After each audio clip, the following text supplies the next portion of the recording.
우리는 대림절 기간을 통해 우리 주님의 탄생을 기뻐하고 또 기다립니다.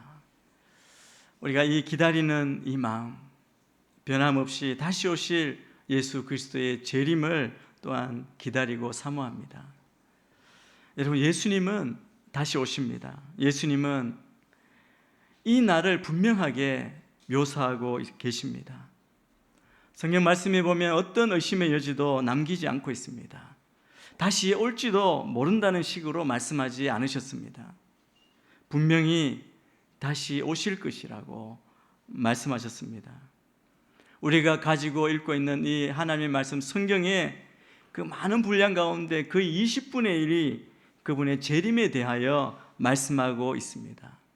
300번 이상 그 내용이 언급되어 있고 신약이 총 27권입니다. 그 가운데 23권이 그 예수님의 다시 오심에 대해서 언급하고 있습니다. 그것도 아주 확신 있게 말하고 있습니다. 여러분이 말씀을 펼 때마다 주의 다시 오심에 대해서, 마지막 때에 대해서 우리에게 말씀합니다. 마태복음 24장에 보면 이렇게 말씀합니다. 너희도 예비하고 있으라. 생각지 않은 때에 인자가 오리라. 사도행전에도 우리가 잘 아는 말씀 이렇게 말합니다. 너희 가운데에서 하늘로 올리우신 이 예수는 하늘로 가심을 본 그대로 오시리라. 심지어 히브리서에도 이렇게 말씀합니다. 그리스도도 많은 사람의 죄를 담당하시려고 단번에 들이심 받으셨고 구원에 이르게 하기 위하여 죄와 상관없이 자기를 바라는 자들에게 두 번째 나타나시리라. 예수님의 재림은 명백합니다. 예수님은 반드시 다시 오실 것입니다.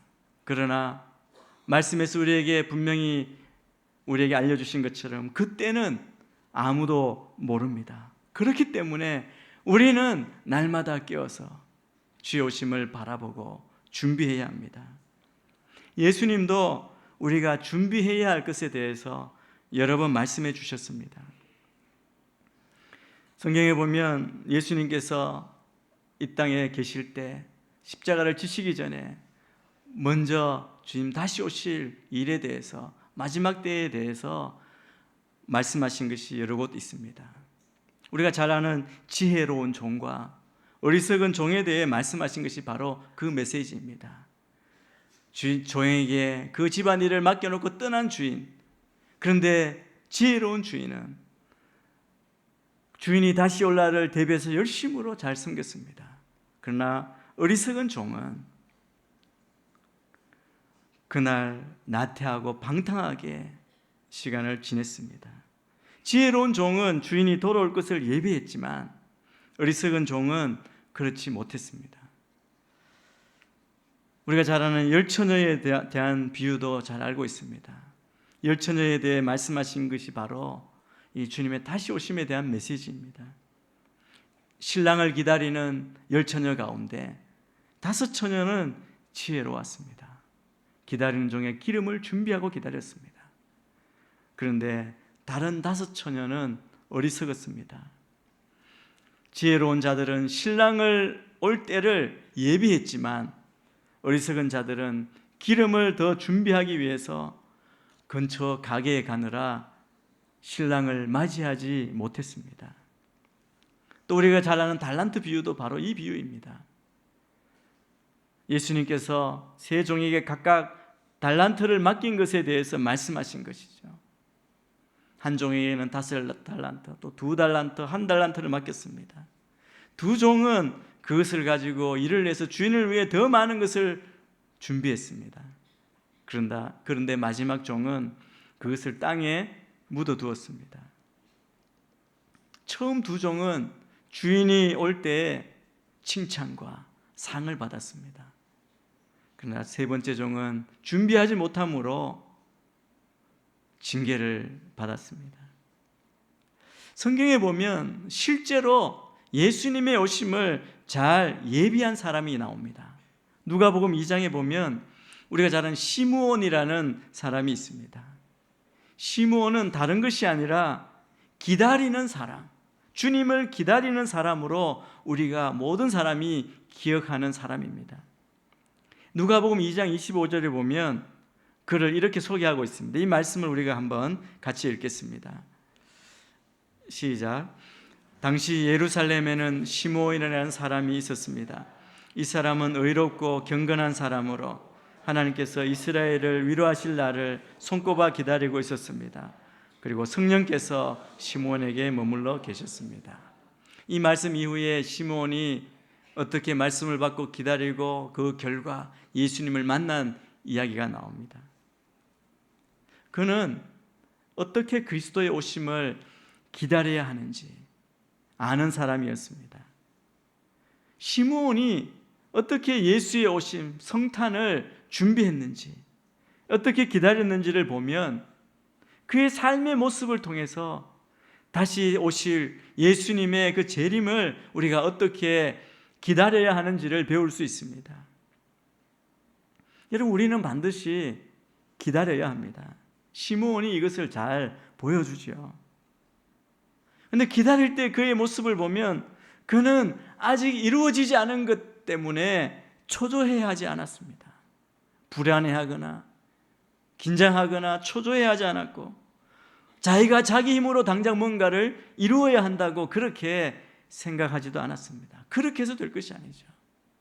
그 삶의 특징을 보면 마지막에 이렇게, 오늘 25절 마지막에 그렇게 말하죠. 성령께서 시므온에게 머물러 계셨다라고 말합니다. 그리고 시므온의 삶을 보면 그는 의롭고 경건했다고 말합니다. 여러분, 주의 오심을 대망하는, 기다리는 우리는 그러면 이 마지막 때를 살아가는 우리, 이미 얻은 구원, 영생을 가지고 아직 이루어지지 않은 완전한 그 구원, 그 성화의 때를 살아가는 우리는 정말 어떠한 사람이 되어야 하겠습니까? 시몬의 모습도 보았지만 베드로가 우리에게 이렇게 권면합니다. 베드로후서 3장 11절 12절 말씀도 우리 같이 한번 읽겠습니다. 시작. 이 모든 것이 이렇게 해체될 것이니 여러분은 어떤 사람이 되어야 하겠습니까? 여러분은 거룩한 행실과 경건함으로 하나님의 날이 임하기를 바라며 간절히 사모하십시오. 그날에 하늘이 불에 다 해체되고 그 구성물질들이 불에 녹아버릴 것입니다. 베드로는 주님 오시는 그 마지막 때에 이루어질 일들에 대해서 이야기하면서, 그러면 그 때를 앞두고 있는 우리는 어떤 사람이 되어야 합니까? 라고 질문하면서 그 답을 이야기해 주고 있습니다. 우리는 이미 영원한 생명을 얻고 구원받고 미래의 소망이 있고 영원을 사는 주의 백성들입니다. 그러나 우리가 영원한 생명을 얻고 미래에 대한 소망이 있다고 해서 지금 현재를 그냥 아무 책임 없이 무책임하게 살아도 된다는 말이 아닙니다. 나태하게 살아도 된다는 말이 아닙니다. 우리는 주님 오신 그날 오기를 간절히 사모해야 하지만 또한 우리는 기다릴 줄도 압니다. 근데 기다리는 것이 막연히 감 떨어지기를 감나무 밑에서 기다리는 그런 기다림을 이야기하지 않음을 우리가 잘 압니다. 깨어있으라고 말합니다. 우리를 이끄셔서 예수님과 만나고 교제하게 하시는, 예수님을 알게 하시는 성령님의 그 손길에 우리의 삶을 내어드리는 삶을 살아야 하는 것이죠. 그것이 바로 거룩한 행실과 경건함으로 주님 그 성령 인도하시는 대로 순종하며 살아가는 것입니다. 시므온도 우리에게 간절히 우리가 그리스도의 오심을 사모하며 기다려야 함을 일깨워 주었습니다. 베드로도 하나님의 날이 임하기를 바라며 간절히 사모하라고 그렇게 권면합니다. 이 말은 우리 안에 끈기가 있고 주의 깊게 그렇게 기다리라는 것이죠. 우리가 이때까지 기다리고 너무 오래 기다린 나머지 우리가 긴장감을 놓아버리고 마치 쉬는 것처럼 편안하게 그냥 우리의 육신을 따라 그렇게 느슨하게 해서는 안 된다는 것입니다. 또 하나는 너무 경계한 나머지 그냥 우리의 인내심을 잃어버리고 초조하게, 그리고 조급하게 우리가 뭔가 하려고 하는 그런 마음도 아니라는 것입니다. 바울 사도도 주님을 기다리는 우리에게 오늘 본문을 통해서 우리가 어떤 사람이 되고 어떻게 기다리고 어떻게 살아야 할지를 권면해 주십니다. 우리 15절 말씀 또 함께 읽겠습니다. 시작. 그러므로 여러분은 어떻게 행할 것인지 주의 깊게 살펴 어리석은 사람들 같이 살지 말고 지혜로운 사람들 같이 사십시오. 이 말씀은 한마디로 우리 인생길을, 믿음의 길을 어떻게 걸어가야 하는지 주의 깊게 살피라고 가르치고 있습니다. 사실은 다 주의 깊게 살고 신중하게 살고 그리고 노력하며 살고 있습니다. 그러나 바울 사도가 우리에게 이렇게 주의 깊게 살펴서 살라고 하는 것은 어떤 의미인지 우리가 분명히 알아야 합니다. 바울은 오늘 말씀에서 지혜 있는 자와 지혜 없는 자를 대조시킵니다. 바울은 앞에서부터 어둠과 빛의 그 대조, 그 대결 구도를 가지고 이어가고 있는데 여기에 와서 지혜 있는 자와 지혜 없는 자를 비교하고 있습니다. 하나님께서 우리에게 공평하게, 누구에게나 공평하게 나누어 주신 이 시간을 어떻게 사용하느냐에 따라 인생의 무게와 밀도가 달라집니다. 하나님께 온전히 우리가 헌신하고자 한다면 주님 오시는 그날을 기다리고 그때 칭찬과 상급과 영원한 생명으로 주님을 모시고 예배하기를 원한다면 우리는 어떻게 살아야 하느냐? 오늘 여기 바울 사도는 시간을 소중히 여기는 지혜로운 자가 되어야 한다고 말씀합니다. 다른 말로 시간을 산다, 시간을 번다는 의미가 있습니다. 지혜 없는 자, 또 곧 어리석은 자는 마지막 날 주님께 악하고 게으른 종이라는 책망을 받게 될 것입니다. 말씀을 듣고 말씀대로 순종하며 살려는 사람들을 가리켜 성경은 일관되게 말씀합니다. 그런 사람이 지혜로운 사람이라고 말합니다. 우리는 무엇보다 지혜를 삼아하고 지혜로운 자가 되기를 기도하고 원해야 합니다. 지혜 있는 사람은 인생을 지혜롭게 설계하고 지혜롭게 시간을 관리하고 지혜롭게 자기에게 주어진 힘을 사용합니다. 또 지혜롭게 물질도 사용하고 지혜롭게 자기에게 주어진 환경과 여건을 사용합니다. 16절도 우리 함께 보겠습니다. 16절을 같이 읽습니다. 시작. 세월을 아끼십시오. 때가 악합니다. 하나님의 말씀은 지혜롭게 살기 위해서 16절 말씀을 통해 우리에게 세월을 아끼라고 제시해 줍니다. 이 세월을 아끼라는 말을 이 원어 그대로 이렇게 추적해 보면 이렇게 말할 수 있는 모든 주어진 기회를 선용하라는 겁니다. 하나님께서 여러분에게 주신 것, 여러분에게 주어진 모든 여건, 모든 기회를 선용하는 것이죠. 불평하고 왜 이럴까? 그것이 아니라 우리의 모든 것 아시고 가장 선한 길로 인도하시는 주님이 주신 것은 뭔가 하나님의 뜻이 있음을 우리가 깨닫는다면 그것까지도, 우리가 힘든 것까지도 그 기회를 선용하는 것, 그것이 세월을 아끼는 것이라는 겁니다. 여러분, 하나님이 주신 여건과 기회를 정말 잘 사용하시고 아끼고 선용하시는, 활용하시는 여러분 되시기를 축복합니다. 이것이 세월을 아끼는 것입니다. 왜 우리가 이것을 시급하게 해야 합니까? 오늘 말씀은 때가 악하다고 말합니다. 때가 악하기 때문이라고 말합니다. 이 말은 세상이 악하기 때문이라는 것이죠. 우리는 다 교회 안이나 밖이나 다 세상이 악해졌다고, 악하다고 많이 말을 합니다. 그런데 세상이 악하다는 말이 도대체 무슨 의미입니까? 여러분, 이 말의 의미는 바로 심판이 가까웠다는 뜻입니다. 종말이 다가오고 있다는 것이죠. 하나님의 말씀이 신약 성경이 끊임없이 강조하는 것이 무엇입니까? 처음에도 강조한 것처럼 주님이 다시 오시리라는 재림의 약속입니다. 여러분, 이 세상은 영원하지 않습니다. 영원한 것은 하나님의 나라 천국입니다. 그래서 우리는 이 땅에 잠깐 살다가 가는 나그네임을 알아야 합니다. 오늘 이 세월을 아끼라. 이 세월은 카이로스죠. 일반적으로 시간을 의미하는데 여기는 기회요, 적당한 때를 말합니다. 아끼다라는 의미는 뭔가 사들이다, 시간을 사들이라는 의미죠.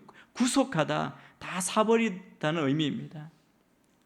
이 말은 좀 전에 말씀드린 것처럼 우리의 기회를 최대한 이용해야 한다는 말입니다. 시간을 소중히 해야 한다는 것이죠. 우리가 주님이 우리에게 주신 모든 상황, 그 시간 최대한 우리의 남은 시간을 계수하고 최대한 이 시간을 활용해서 주님 주신 생명, 주님 주신 복음, 그 구원의 능력으로 이 복음을 사는 제사장으로의 역할, 이 그리스도인의 사명을 다 해야 합니다. 그러한 복음의 제사장으로 사는 그리스도인이 되려면 우리는 몇 가지 중요한 삶의 원리를 익혀야 합니다. 여러분, 이 땅 가운데 능력 있게 또 그리스도인으로 살아가는 비결이 뭐냐면 정말 영적인 원리를 알고 원리대로 사는 것이죠. 오늘 17절 말씀도 함께 보겠습니다. 17절입니다. 시작. 그러므로 지각 없는 사람이 되지 말고 주의 뜻이 무엇인지 분별하십시오. 오늘 분별해야 한다고 말합니다. 우리의 원리는 뭐냐면 주의 뜻이 무엇인지 분별하라는 것이죠. 분별하는 것은 이해하는 것, 또 나 곁에 놓고 또 깨닫는다는 뜻이 있습니다. 지혜로운 사람은 하나님의 뜻을 내 곁에 놓고 내 삶을 주님께 헌신하는 것입니다. 바울은 진정한 지혜는 하나님의 뜻 안에서만 발견할 수 있다고 말합니다. 여러분, 세상 사람들도 다 시간을 아껴야 된다는 건 알고 있습니다. 부모님들은 자녀에게도 늘 그러죠. 빈둥빈둥 놀고 있는 자녀 보면 아까워, 안타깝지 않습니까? 이 귀한 시간, 해야 할 일이 있는데 시간을 아끼라고 이야기합니다. 그런데 우리에게 주님이 말씀하실 때 이 지혜는 하나님의 뜻 안에서, 성령 안에서 발견할 수 있는 것, 그것을 분별해야 한다는 것입니다. 하나님의 뜻에 인생을 맞춰가는 사람이 지혜로운 사람이라는 겁니다. 이 지혜로운 사람이고 이것이 바로 시간을 아끼는 사람임을 우리에게 설명해 주고 있습니다. 주님의 뜻을 분별한다는 것, 그 말은 지혜롭다는 말과 같은 뜻입니다. 이 지혜로움과 어리석은 것을 본문에서는 오늘 18절에 보면 두 가지의 그림과 같은 것으로 우리를 이렇게 이해를 돕고 있습니다. 우리 18절 말씀 같이 한번 또 읽습니다. 시작. 또한 술에 취하지 마십시오. 잘못하면 방탕에 빠지기 쉽습니다. 오히려 성령으로 충만하게 되십시오. 하나는 지혜롭지 못한 상태에 대한 이야기입니다. 어리석은 상태. 오늘 말씀의 표현을 빌리면 술 취한 상태입니다. 술 취한 사람이 어떻습니까? 설명 안 해도 잘 알 수 있습니다. 근데 사리를 제대로 분별하지 못하고 방황하지요. 술이 그를 지배합니다. 스스로를 다스리지 못하고 우왕좌왕합니다. 현실 감각이 없습니다. 감각이 무뎌지죠. 술 취하면 잘 싸웁니다. 또 성격이 사나워집니다. 소리도 지릅니다. 오늘 말씀해 보면 술 취함의 결과는 방탕이라고 성경은 말합니다. 또 한 모습, 지혜로운 사람의 모습을 뭐라고 말합니까? 성령이 충만한 그런 상태입니다. 여러분, 성령이 충만한 상태란 성령님이 여러분을 지배하는 것입니다. 성령으로 채워지는 것, 그것을 의미합니다. 성령으로 충만한 것은 성령님이 내 안에 내주하는 상태고, 성령님이 내 안에 나를 인치시는 것이고, 성령의 세례가 베풀어지는 상태입니다. 성령님께서 나의 인생, 나의 걸음을 인도하시는 그런 상태입니다. 이것이 참된 그리스도인의 모습입니다. 이런 사람을 지혜로운 자, 세월을 아끼는 자라고 말씀합니다. 여러분, 성령의 지배를 받으면 성령을 쫓아 살게 됩니다.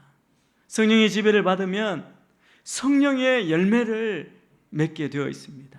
우리 안에 말씀처럼 생수의 강이 우리의 배에서 흘러 넘치게 됩니다.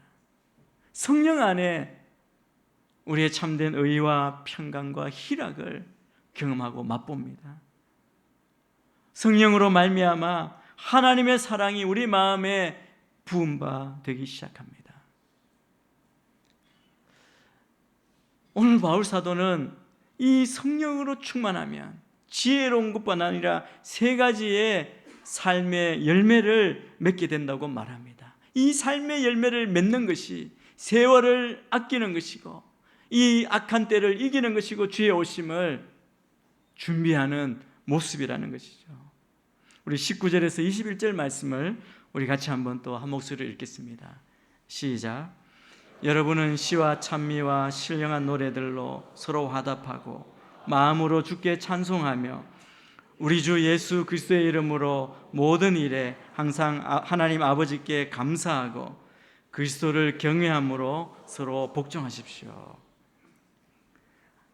하나님께 쓰임 받으려는 사람은 우리가 계속해서 성령 충만함을 받아야 합니다. 매 순간 성령 충만함을 구하고 이 성령님이 내 안에 계속 계시도록 성령 충만함을 유지하는 마치 관리자처럼 성령님을 인정하고 모시고 성령님의 음성에 순종해야 합니다.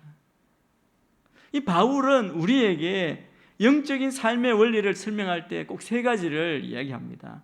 가장 먼저는 우리와 하나님과의 관계에 대해서 이야기하고, 두 번째는 자기 자신과의 관계, 그리고 세 번째는 다른 사람과의 관계라는 이 세 측면에서 영적인 삶의 원리를 가르쳐 줍니다.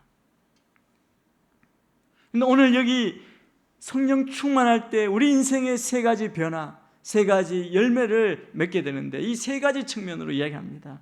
그 첫 번째는 하나님과의 관계에서 일어나는 변화입니다. 그것은 바로 예배가 회복되는 겁니다. 여러분은 시와 찬미와 신령한 노래들로 서로 화답하고 마음으로 주께 찬송하며, 이것이 예배입니다. 저는 주님을 기다리는 우리 마음 가운데 우리의 삶에 온전한 예배가 회복되기를 축복합니다. 날마다 우리의 삶에서 찬양이 주님께 영광 돌리는 모습으로 나타나는 것이죠.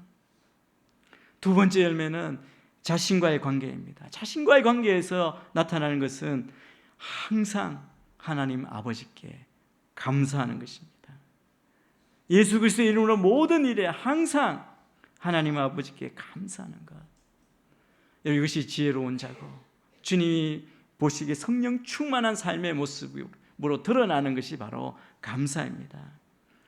그리고 다른 사람과의 관계에서 예수님 중심, 그리스도 중심의 복종하는 자세를 권합니다. 주님이 우리에게 보여주신 것처럼, 제자들의 발을 씻어주신 것처럼 먼저 섬기는 것, 그리스도를 경외함으로 서로 복종하는 모습입니다. 그런데 이 성령의 열매, 우리의 삶 가운데 이것이 드러나는데 이 모든 관계의 중심에 바로 주님께서 계시는 것입니다. 여러분, 그리스도인의 삶은 내 뜻대로 사는 삶이 아닙니다. 우리의 삶은 하나님의 뜻대로 사는 삶입니다. 주님의 뜻대로 살 수 있도록 실제적이고 또 구체적으로 우리를 도와주시는 분, 우리와 함께 하시는 분이 바로 성령님이십니다. 그래서 마지막 때를 살아가는 우리가 날마다 우리 힘과 우리의 의지, 우리의 경험이 아니고 매 순간 우리가 성령님을 모시고 성령님의 인도함을 따라 살아가야 할 줄 믿습니다. 하나님의 뜻대로 살 수 있게 하는 힘의 실제적인 원천이 바로 성령님이십니다. 저는 우리 모두가 다 성령 충만함으로 다시 오실 주님 맞을 준비를 온전하게 하시는 우리 모두가 되기를 주의 이름으로 축복합니다. 지혜로운 사람처럼 우리가 영원한 의미 가지고 우리 영혼을 살고 있지만 시간을 소중히 하고 주의 뜻을 분별하는 우리 모두가 되기를 바랍니다. 우리 그리스도인이 가져야 할 자세는 오늘 말씀 소망과 간절한 마음으로 끼어 있는 것입니다. 오늘도 성령님의 음성에 민감하게 반응하고 순종하고 승리하시는, 다시 오실 주님을 기다리는 감격으로 살아가시는 우리 모두가 되시길 주의 이름으로 축복합니다.